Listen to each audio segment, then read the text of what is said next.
The unnecessary sanctity granted to the man-made laws is responsible for all confusions. Unnecessary sacredness associated to the man-made laws, unnecessary sanctity granted to the man-made laws is responsible for the confusions, and human beings started believing that bondage is mandatory. Not only bondage is not mandatory, it is actually non-existence.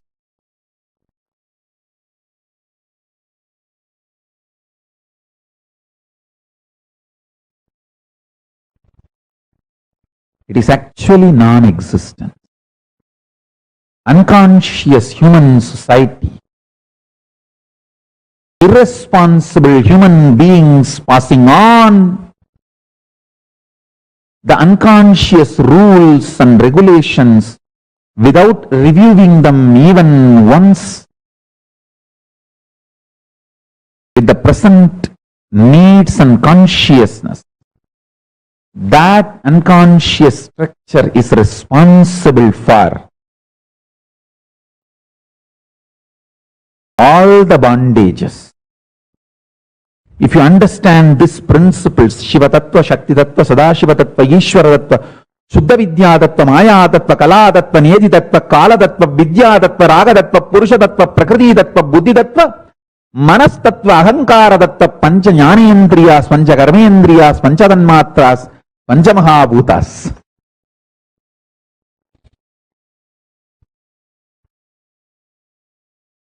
You will know bondage as a lie taught to you.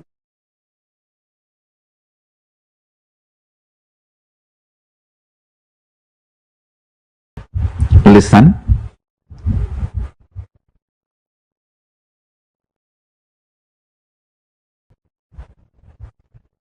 The basic principle I want to explain is, in every aspect of life, all these 36 principles are different aspects of life. Today,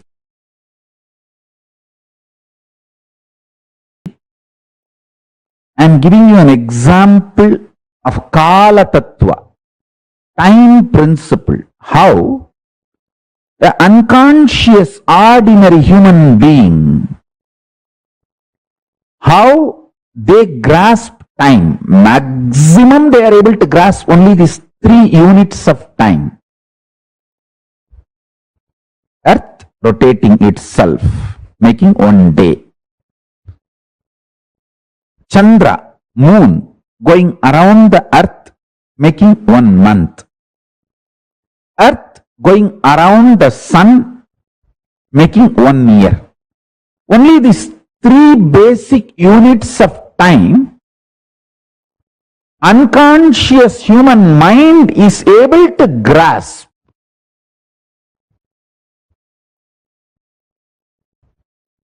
But the consciousness which could center itself in Nirvikalpa Samadhi, superconscious state, finds he is centered in KAILASA. This whole Surya Mandala is going around the KAILASA, makes the 4th unit of time called Kalpa. Listen. When you don't understand the 4th unit of time, Kalpa,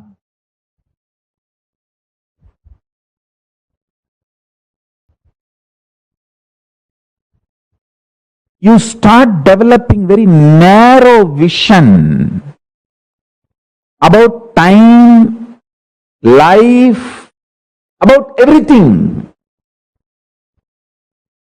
Anyone even intellectually understands the concept of Kalpa, the 4th unit of time, is liberated from so much of fears. I tell you,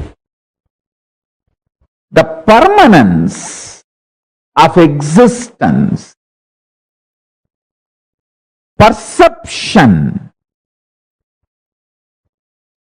about life absolutely changes the moment you understand this fourth unit of time.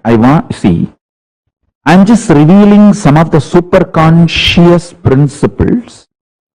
I want a long Vakyartha Sadas to happen in every level.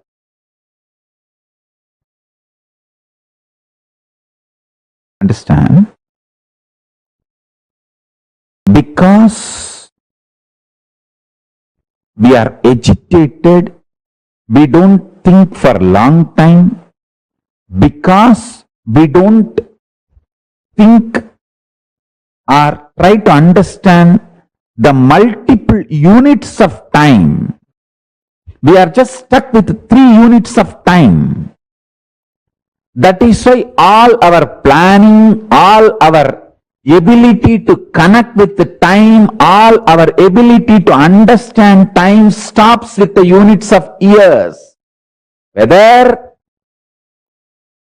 you calculate for 10 year or 10 million year, whole thing is just within the unit called year. Time for you to master Kayakalpa. Listen. The idea you have about time is responsible for certain chemicals to be released in your body. If you understand the fourth unit of time, a unique special chemical released inside your body, that is called Amrita. See, all the gods and demons going around the Meru Mandara, the Meru hill, the KAILASA, understanding the time through the Vasuki snake. Vasuki is nothing but the symbolic representation of the time snake, Kaala Sarpa.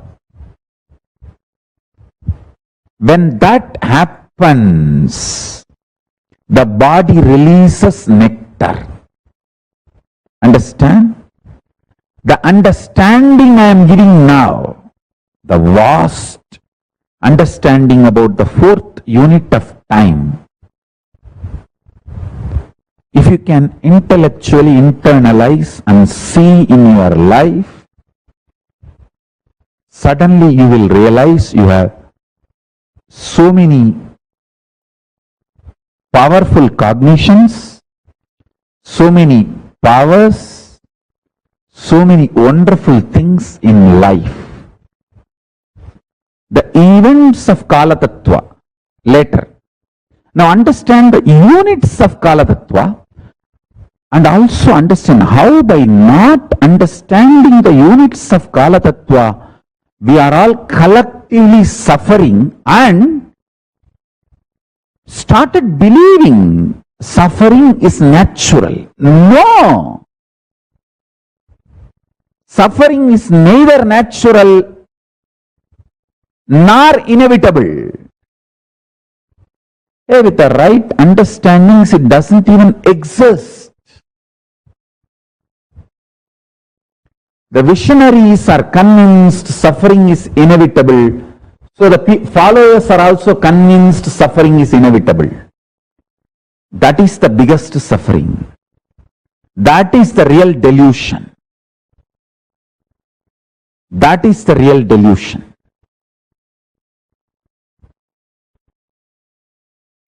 Now, let us look at only the fourth unit of time.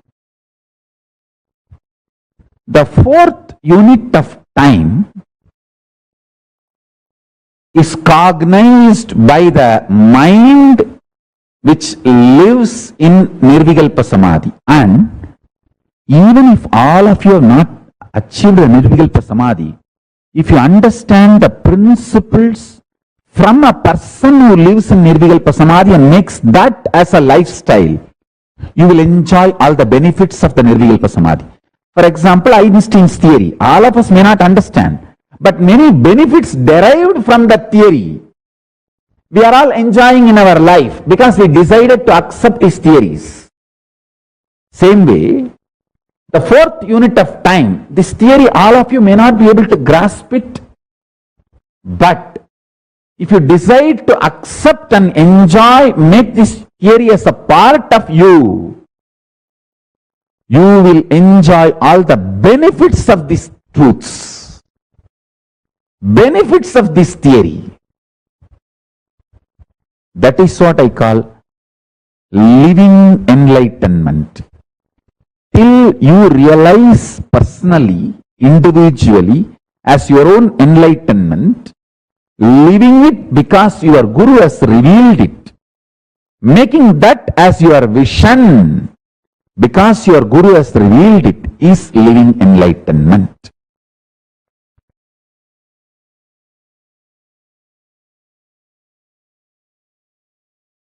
Understand, Guru Bhakti is intense,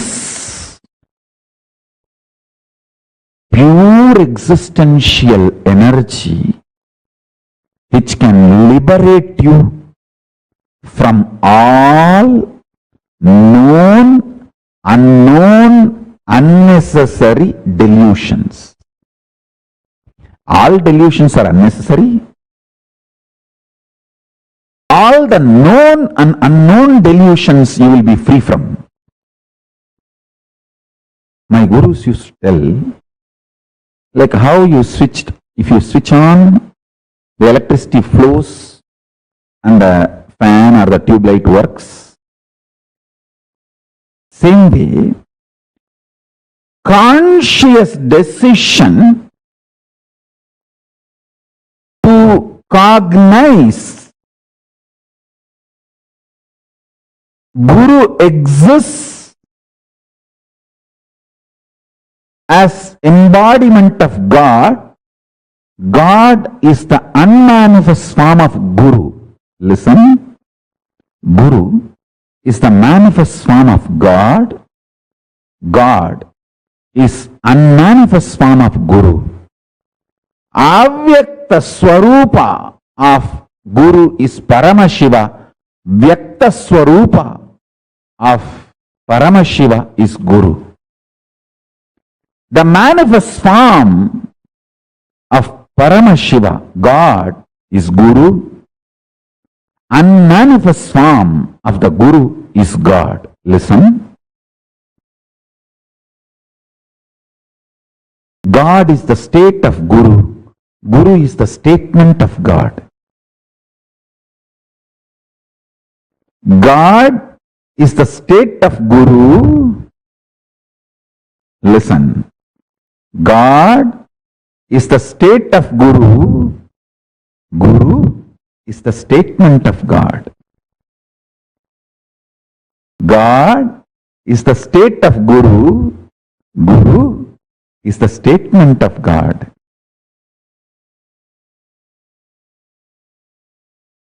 Catch this statement and mudra both. God is the state of the Guru. Guru is the statement of God. The unmanifest of the Guru is God. Manifest of the God is Guru. Listen carefully. Decide to cognize. Guru is manifest form of Paramashiva. Paramashiva is unmanifest form of Guru. With this cognition, now sit, I will give you the ultimate truths to liberate you from all delusions related to time. Listen carefully. Time is endless. Time is endless but not eternal. Time has no beginning, no end, but not eternal. Listen carefully. The world you are experiencing in your dream has neither beginning nor end, but it is not eternal. You enter into that world and come out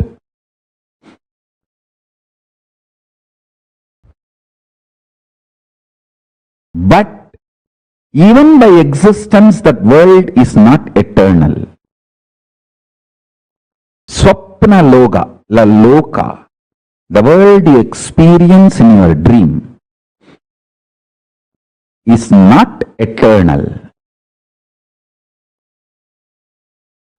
It has no beginning, no end. Its beginning and end are beyond your comprehension, but it is not eternal. Same way, time neither as beginning nor as end. Its beginning and end do not exist as you comprehend something beginning and ending. Same way, it is not eternal. Only Paramashiva is eternal. Everything else is anitya. Sutta Nidya is Paramashiva. The purely eternal, pure eternity is only Paramashiva. Understand? We all have different ideas, visualizations, identification with each of these technical terms.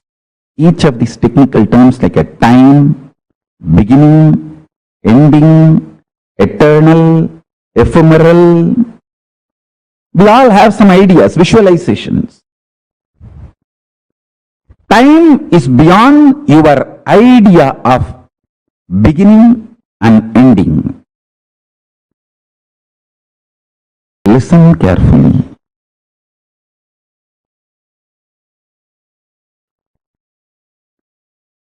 You have multiple births and deaths. Life does not end by your body not functioning. Your body stopping functioning is not end of life. If you want to end the life, raising the quality of your consciousness is the only way.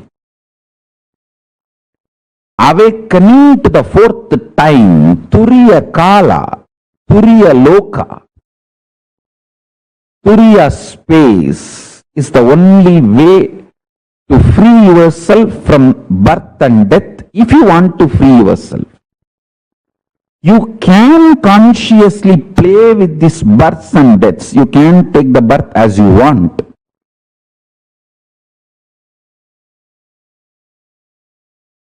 All the planets, spaces where living beings, conscious beings exist, have the capacity to divert, move their galaxies to avoid accidents, unnecessary collisions, or any other dangers. Please listen. Conscious beings are capable of changing the direction, are capable of driving their whole galaxy. One single conscious being is capable of driving their galaxy smoothly, changing the directions, flows, consciously to avoid unnecessary collisions or events. Please understand. So the movements are neither elliptical nor rotational. They are not something very definitive. Because your perception is small, how you always feel earth is flat? Because your perception is small. When your perception becomes large, you start feeling earth is round. Same way, because our perceptions are small, we are trying to give certain shape like a circular or elliptical for the movements of the Surya Mandalas. Actually, there is no rhythmic or permanent movement, shape exists for Surya Mandala. So next, listen. This is the most important revelation. You need to know. One conscious being can avoid any accidents possible in Milky Way among the planets. He can avoid any collision just by his existence. He can drive the planets. Please understand, I am talking sensibly.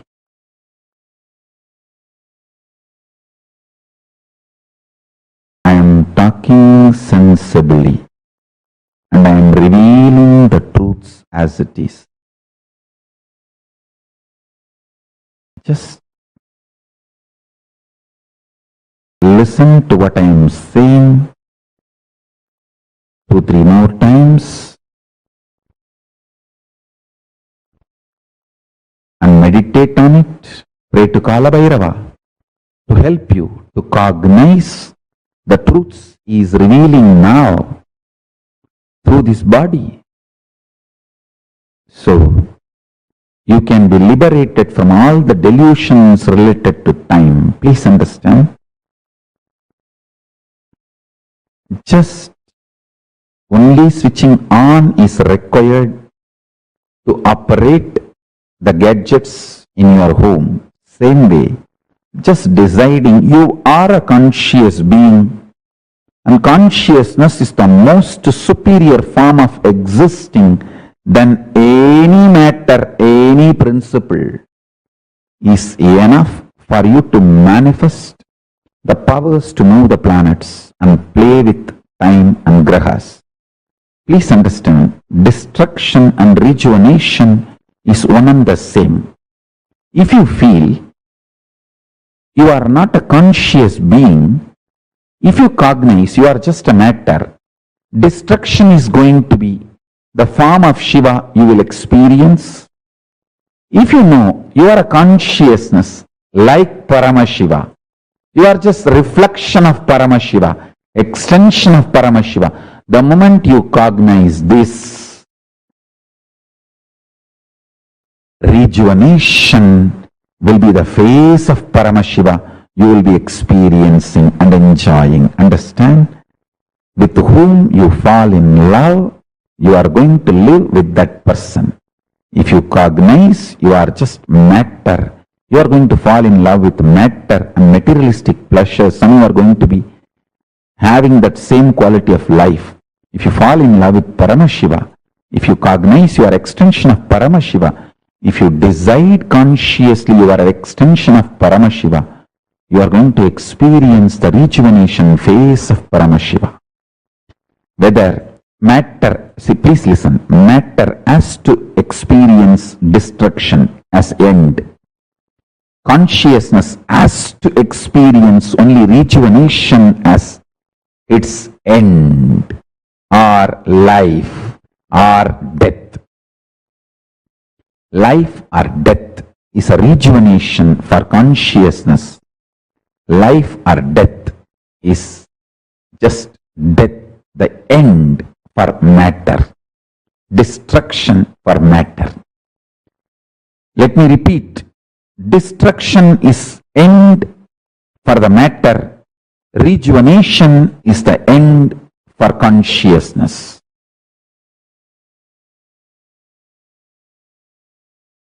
Listen. Time. Kaala Tattva. Principle of time.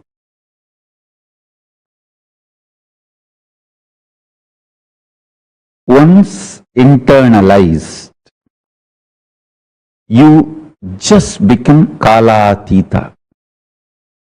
Understand? Your body is a complete, listen to this word, complete mechanism to convert any powerful cognition into power. Let me repeat, your body, which is alive. If you are listening to my satsang and you are able to cognize, you are alive. Your body, which is alive, is a complete mechanism. The mechanism is perfect and complete and capable of converting any powerful cognition into powers. Listen. Now listen intensely.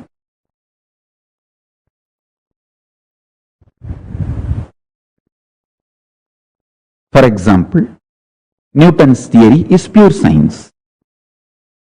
Einstein's theory is pure science. But making atomic power station, making benefits out of that pure science, making things which will make our life better from pure science is applied science. Same way, in the enlightenment science, cosmic science, pure science is Vedas, applied science is Agamas. The pure cosmic principles are Vedas, making them as day-to-day practice lifestyle, making your life better. Through the pure science is the applied science, making your life better using the pure cosmic science Vedas into applied cosmic science is Agamas. Listen. In the cosmic science, science of enlightenment, Vedas are pure science, Agamas are applied science. The next important revelation, listen to this carefully.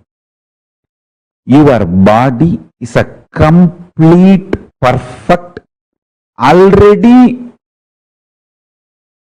a complete mechanism which does not need anything extra now. The mechanism is perfect mechanism for receiving any powerful cognition and converting them into powers. For example, if you understand you are beyond time, even intellectually, if you cognize your body is capable of manifesting all the powers to stop and play with time. Listen. Whenever I am proposing something which is beyond your logic, have little sympathy for yourself, not for me. I have achieved what I am talking. I am talking from my experience. If you are little sympathetic towards my words, you will achieve. Understand? If you are a pious fraud, oh, all these are true, but not for me. I don't think I am capable. I am all the time so dirty-minded. How can relax? Somebody is straight away denying me and my great revelations are fraud. Somebody is denying through their self-doubt, self-hatred, self-denial is pious fraud. That's all. If you deny me straight, you are naturally fraud because you are going to lose this great science in your life. If you deny me technically, saying, oh, what Swamiji is saying is right, but I have so much of problems, self-doubt, self-hatred, self-denial, how can I do? These are all not for me. This is all for somebody else. Then you are pious fraud. I tell you, fraud or pious fraud, you are a loser. Don't be fraud or pious fraud. This great cosmic science is too simple, too easy to practice. Swalpamapyasya dharmasya trayate mahato bayat. Even by practicing little, so many fears, difficulties, complications will disappear. Please understand.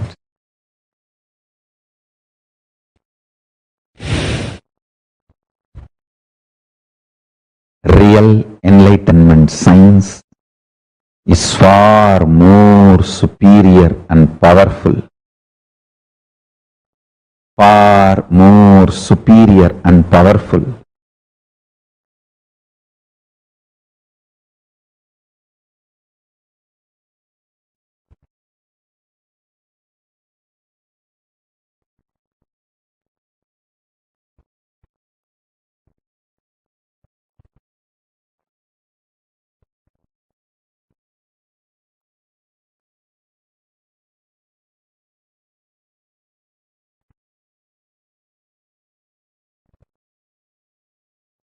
I wanted to add this one powerful cognition in you. The powerful cognitions have power even to break your self-doubt, self-denial, self-hatred.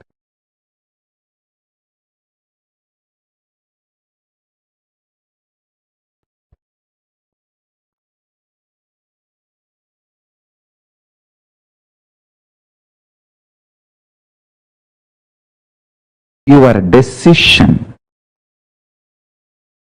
to cognize Guru is the statement of God. God is the state of Guru.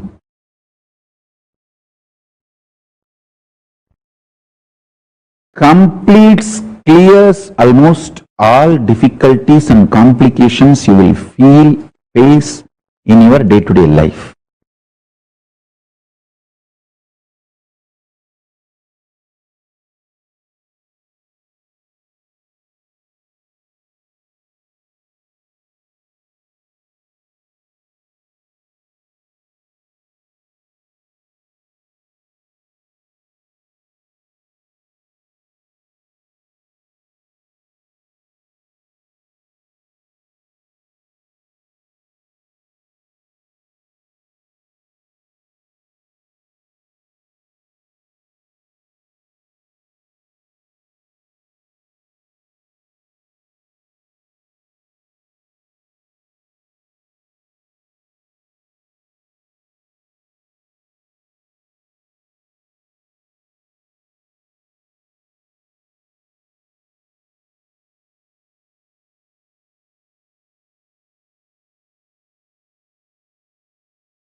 as per the Hindu tradition, I should say as per the reality, time is also a matter, subtle but matter.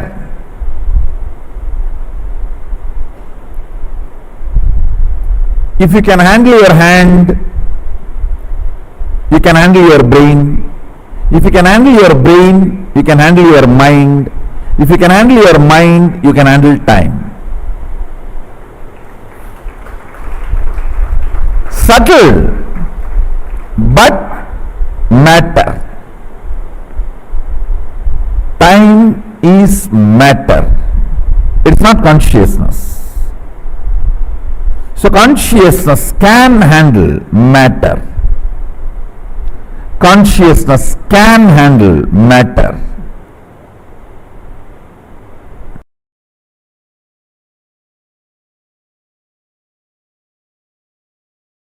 Understand these 5 dimensions: length, breadth, depth, time, space.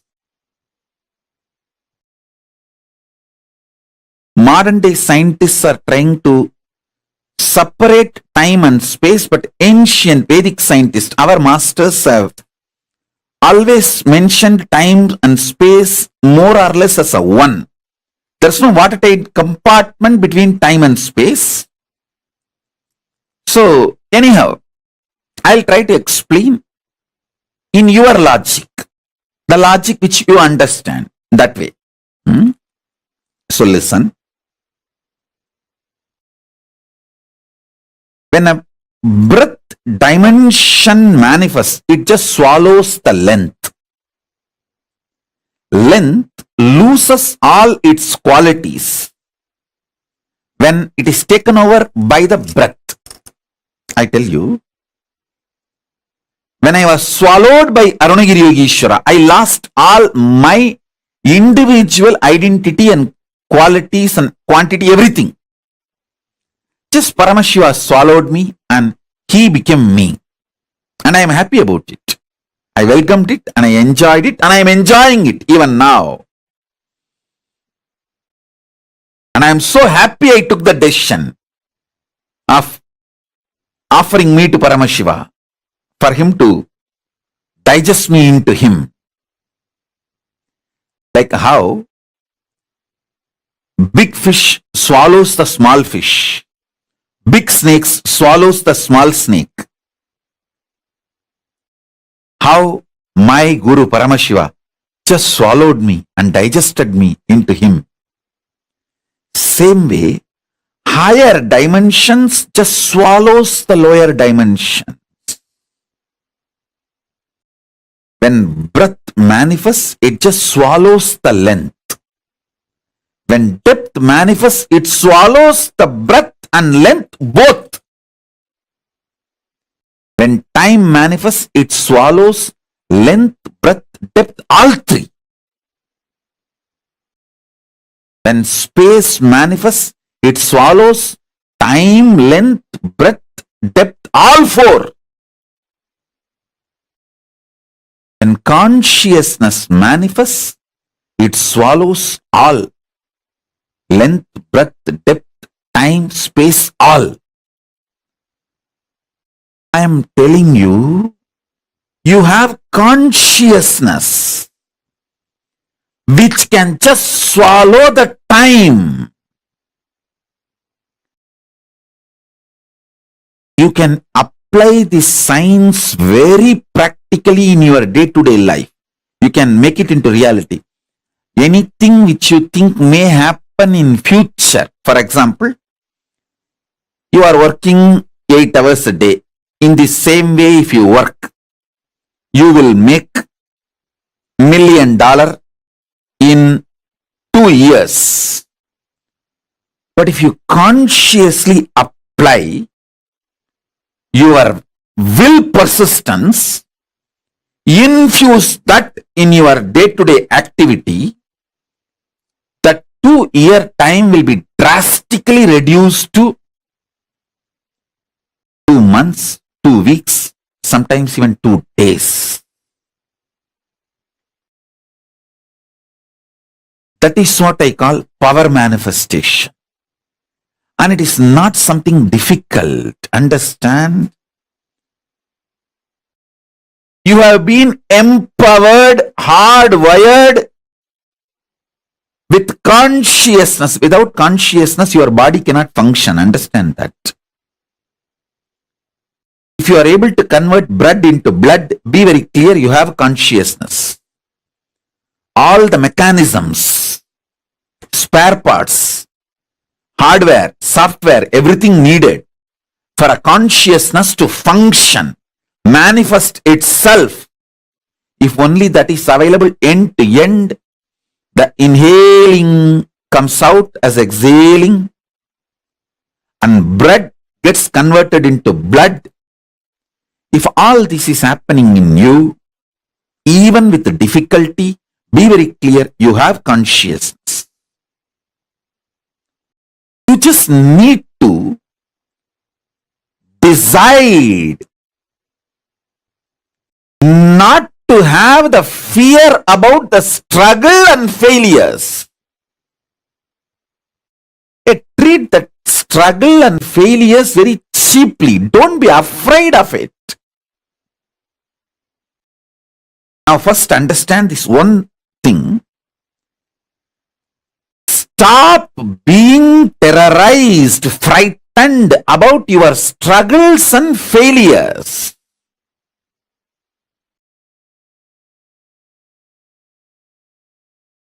The moment you decide, your consciousness is the supreme identity you have.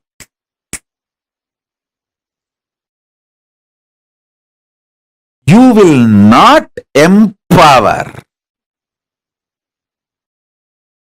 You will not empower your depression, your frustration. Listen, the power your depression has over you is you thinking how many ever times I try to stop this depression, I am not able to, I am failing, I am again and again falling into this depression. This thought empowers your depression.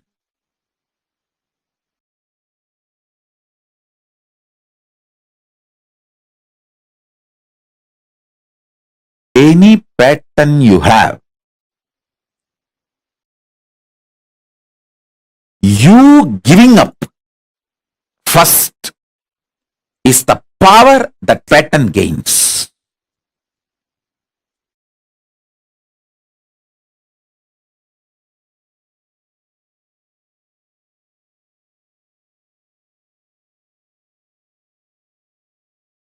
Listen.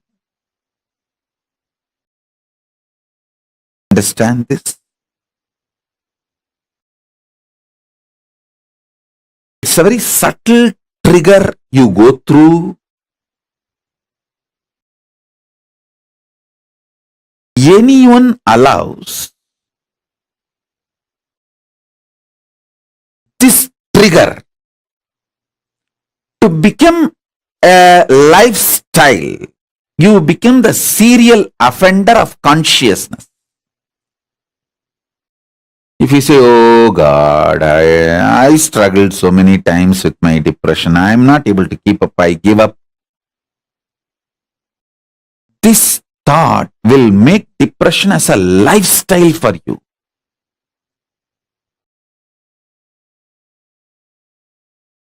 Stop getting tired. Stop getting bullied by your failures. Yes, till yesterday you failed. That does not mean today you are going to fail again. You are going to do it. What is there? Till yesterday I failed. Okay. So today I have a chance. Either I will be successful or failure, same as yesterday. So there is nothing to lose.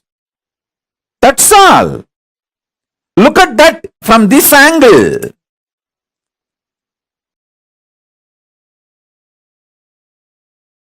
Deal your problems, whether it is simple headache or depression or the worst suicidal patterns or life negativity, Only through consciousness. Don't go for any other solution. Don't go for any other solution.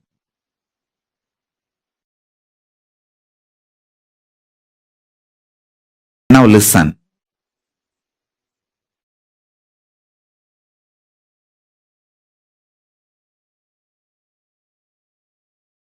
If you are already successful, then there is a danger of losing something which you gained through your success. But you already failed, then there is nothing to lose. Have guts, courage. Beggar has nothing to lose. If already you have failed multiple times, then there is nothing to lose.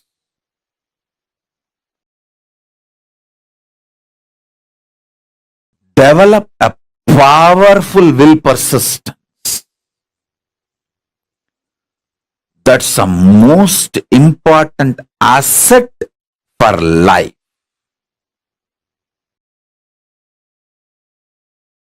A powerful conscious will persistence.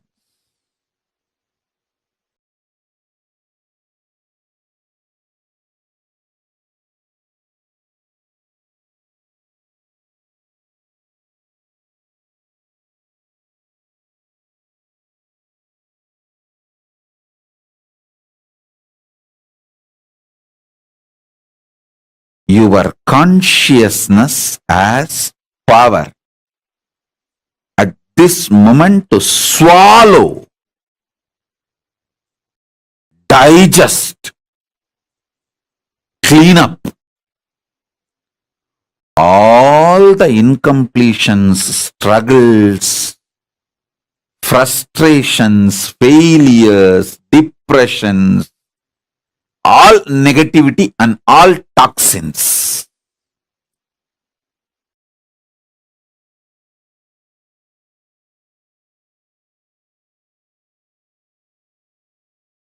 Listen.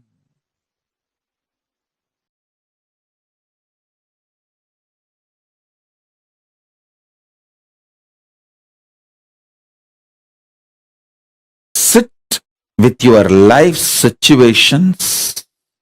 Don't avoid. Decide to pour conscious solution.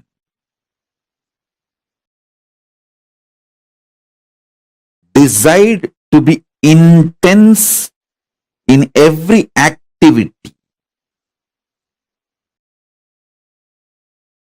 Everything you need, knowledge,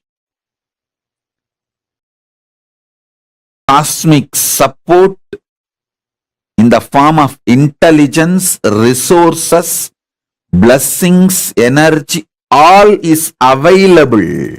Hey, listen. All is available. I am not giving you some life positive blah blah. I am giving you the facts of life. I am not helping you in positive thinking. No. Thinking itself is a shit. What is there in positive thinking? Listen.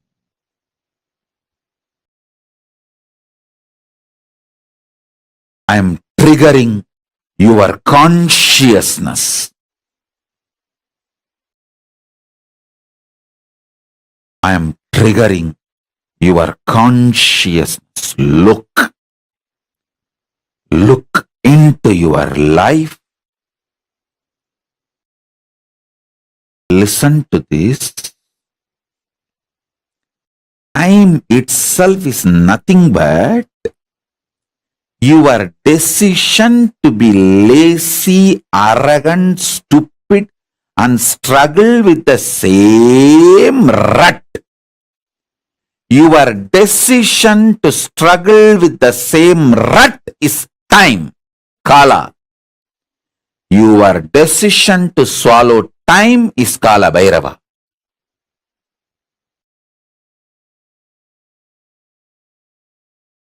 Your decision to struggle with the same rut is Kaala. Your decision to swallow the time and all the struggles, frustrations, failures, everything is Kaala Bhairava. Whether in the health level or in the mind level, thinking level, conscious level, don't struggle with the same problem second time. Don't be a cheap stupid to struggle with the same pattern second day. Hey, once you struggled with one pattern, that's okay enough. Why will you do the same struggle second time? I always tell my disciples, at least don't do the same mistake again and again. Even if you decide that much, that's enough. Because you are not that creative to do new mistakes. If you decide not to do same mistake again, you will not do any mistakes. In few days, you will exhaust all mistakes. You will not be able to creatively find new problems. You are not that creative. I trust your ability and I know you. You are not that creative to come up with new problems. So listen. Listen carefully.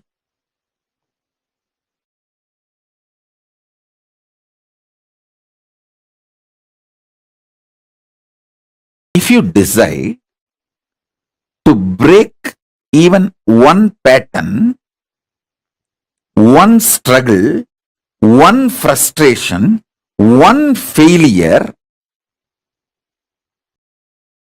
you reduce the time drastically. 1 million per 2 year, it reduces into 1 million in 2 months. Listen. I am talking in the angle of money because only that you understand. You can apply this in the angle of health, in the angle of anything. Day-to-day life, relationships, career, in every level, business.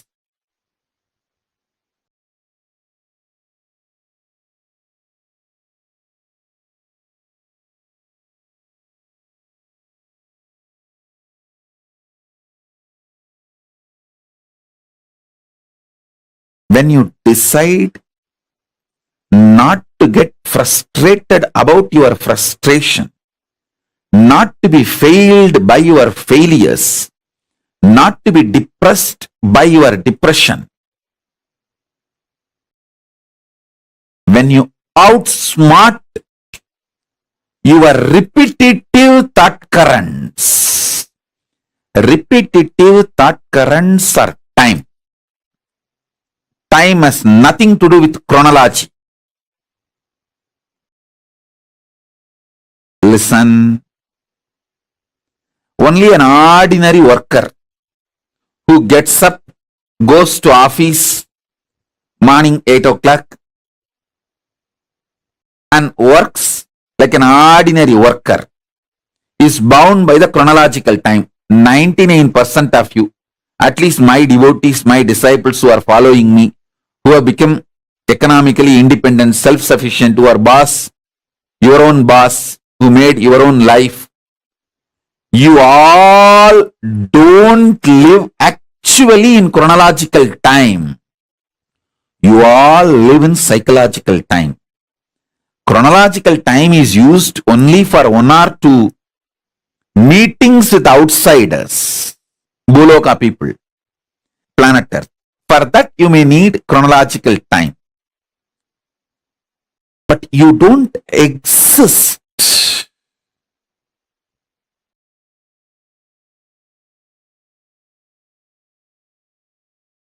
and live in chronological time. See, once you are self-sufficient, you are your own boss. You have your time, your life for yourself.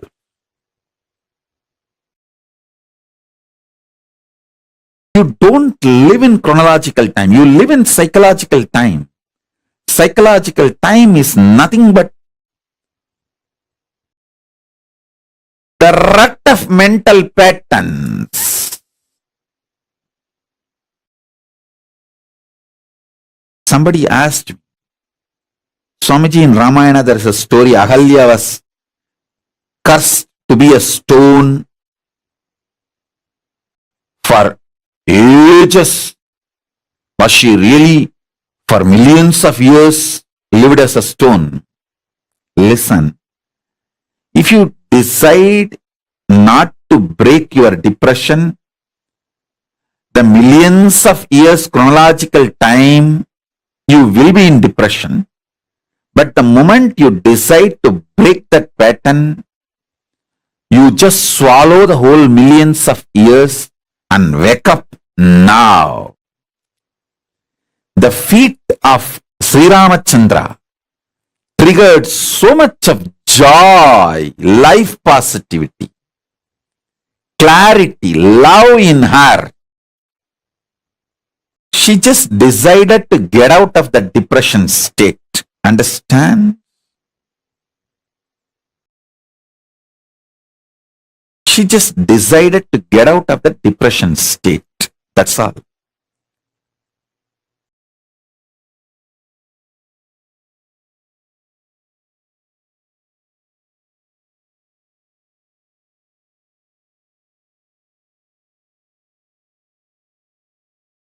Now, I'll give you just 2-3 minutes. Take a paper and pen and try to pen down what is the major patterns with which you are struggling now, today.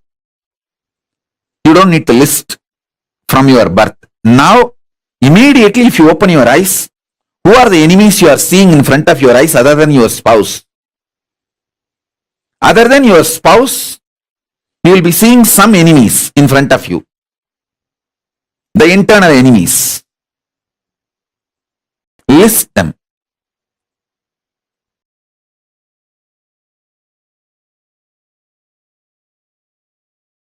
I'll initiate you.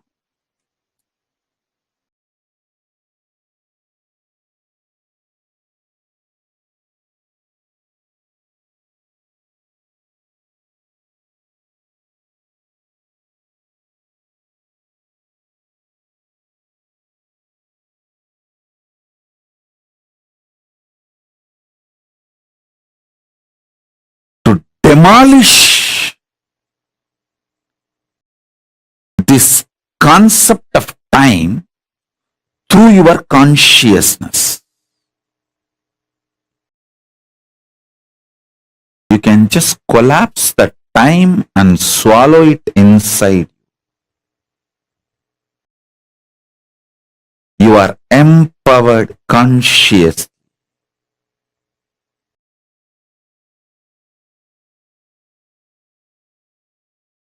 Don't decide to fast forward life. Decide to swallow time. Listen. Listen. I'm repeating. Now decide to bulldoze your laziness.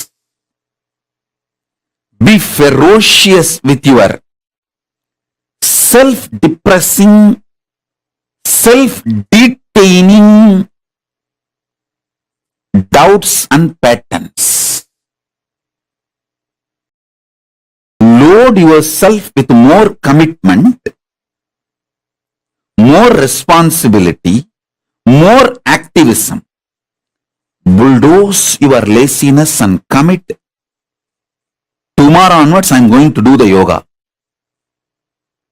And after 1 week, if you feel nothing wrong, don't worry. Again, I will come to satsang and scream at you and force you to do your yoga. See, as long as you have me as your guru, as long as the Kantamala is there in your neck, don't worry. What I will do, I don't know, but I will get you enlightened. I will make you manifest Paramashivoham. Only if you remove that, then after that, it's your life. As long as you have that, your commitment to me, I know what to do with you.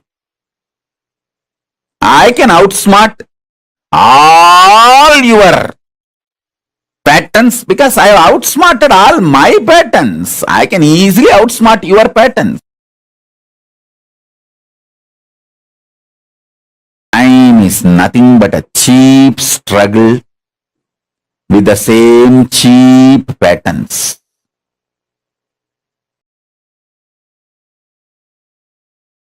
You know, you get constipated with certain food, but you eat the same shit. That's what I call getting stuck in time in the level of health. Breaking from that, liberating yourself saves time. I tell you, if you save time by reducing the wastage of time in your life, even in one or two small things, Paramashiva then supports and saves you time without wasting it in your enlightenment manifestation, power manifestation.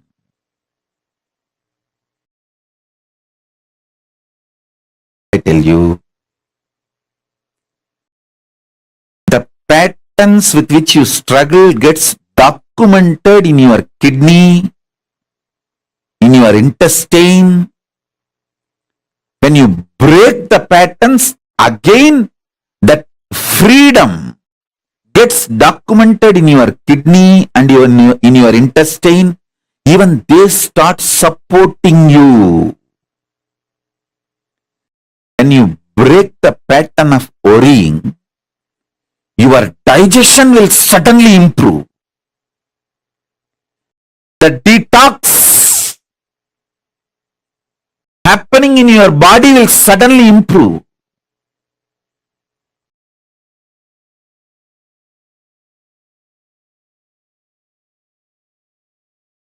The time you experience is just a mixture of your tiredness, laziness, repetitive stupidity.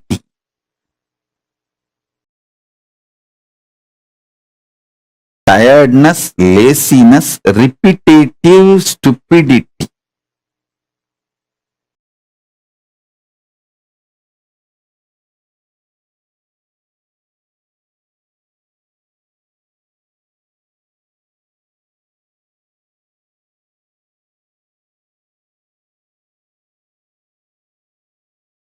Swallow it with your consciousness.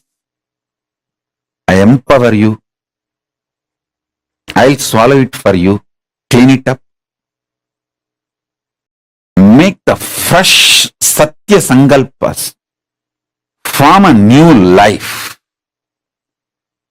Whether your decision to do yoga and puja, temple volunteering, or your business, your work, your career, your health, your career, in everything. Take the load and be active and make powerful decisions, even if it looks little impractical, as if you lived your whole life practical or what. Impractical in the direction of life positivity is okay, even if you fail. You can get up and you will learn the habit of trying again and again. And proceed.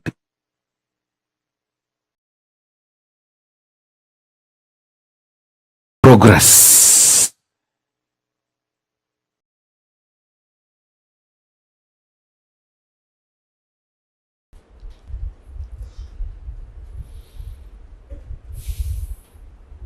Understand only this one concept. Catch the time. Time is a matter. All of you understand? Time is a matter. So anything matter can be caught, is it not? So you have a mind. After all, your mind is also a matter. So with the matter mind, catch the time.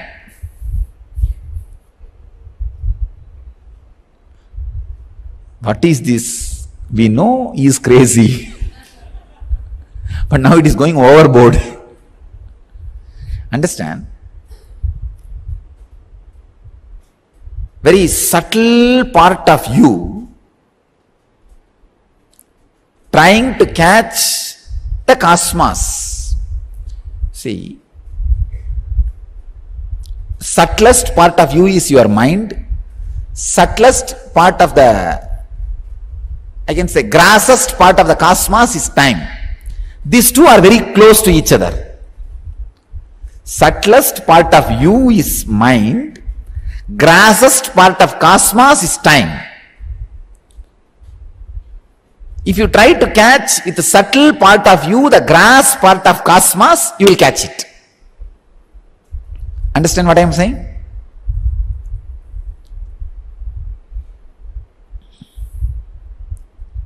I'll give you exact technique. Sit. Whenever thought comes, say no. Thought means past or future. No. I have to catch the time now. Then for a few seconds, it will be just like kind of a silent to do. No, I want to catch time. It will not be like unclutching. Don't think it's like unclutching. No, it's not like unclutching.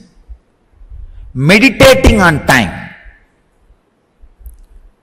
It's like a Kaala Dhyana. How is time happening in me? What is time? What is time? What is time?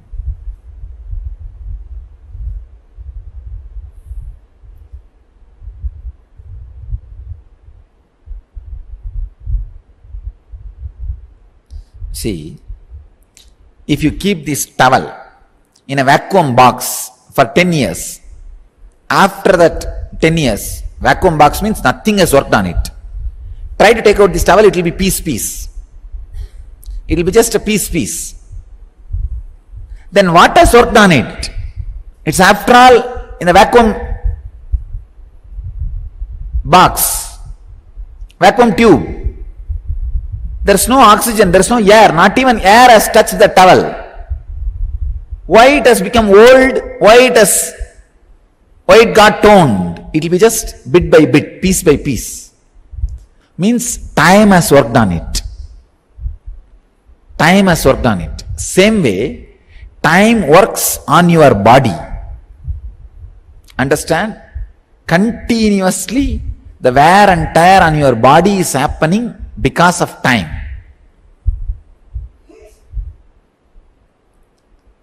So now, say, that guy who is working on me and making me old every moment, I want to catch him. That thing which is working on me, making me old every moment. Nobody wants to get old. But somebody is making you old. Who is that guy? Catch him. Time is the guy. Time is the guy who is making you old. See, you can touch time only in the present moment. You understand? You can't catch time in the past, already gone. You can't catch it in the future, not yet came. You can catch time only in the present. But I am not saying you to live in present moment to moment. No. Living moment to moment is impossible. It never happens. I am telling you, catch time with your mind. See, your mind is nothing but the small edge of awareness you have about this moment. That's your mind. Because anything else is a thought.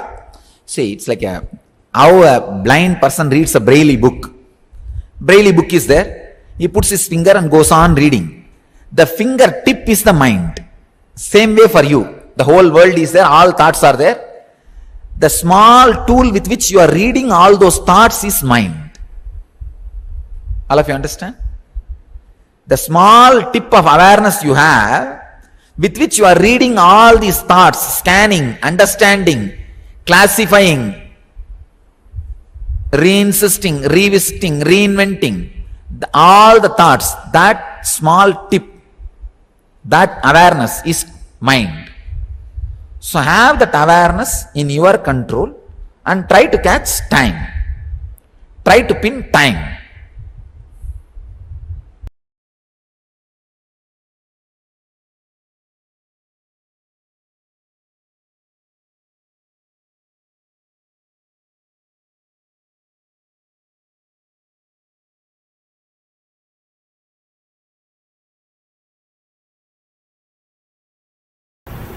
Time is the thief who steals the physical health, mental health, and spiritual well-being from us.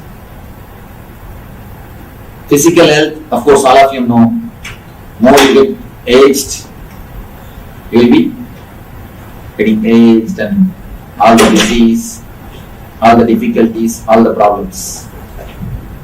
So you know the physical level. Physical level I don't say much, and you know mental level. How the time steals our peace. How the time makes us stressful. How the concept of time leads us to stress. Few concepts I'll present first, then we'll analyze.